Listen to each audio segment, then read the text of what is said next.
her skov, hvor vi sådan har hørt, at der skulle gå rygter om, at der er mor.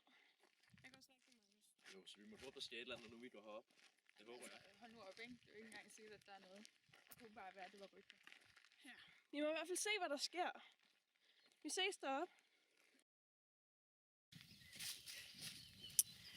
Det er så skoven. Rimelig stor. Hvad siger I, guys? Jeg synes ikke, det virker særlig overbevisende. Nu skal vi ikke have nej her på. Der skal nok ske et eller andet. Ja, nu må vi i hvert fald se. Altså, helt ærligt. Altså, jeg vil indrømme, det ser sådan lidt ud. Jeg ved ikke. Men der har vi i hvert fald stengær. Det er grænsen. Så nu må vi se.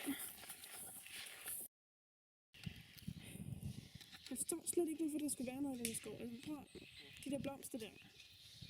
Altså, det ser jo mega fredeligt ud. Der er ingenting. Helt ærligt. Hey, hørte I det? Hørt hvad? Jeg hørte et eller andet derude. Ej, come on. Altså, Jo, der var noget.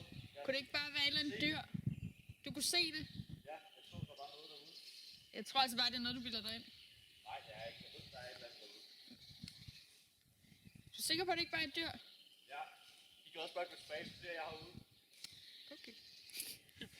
Okay. Så går vi tilbage.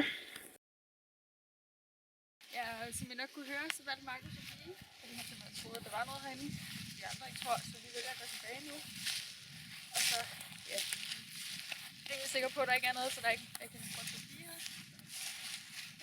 Tror du måske ikke, det var sådan lidt dumt? Ja, jeg blev rød. Ja, altså der er jo ikke, altså. Men det var jo lidt hans egen valg. Egen beslutning. Det går nu. Det må han selv om. Han kan komme tilbage, når han vil.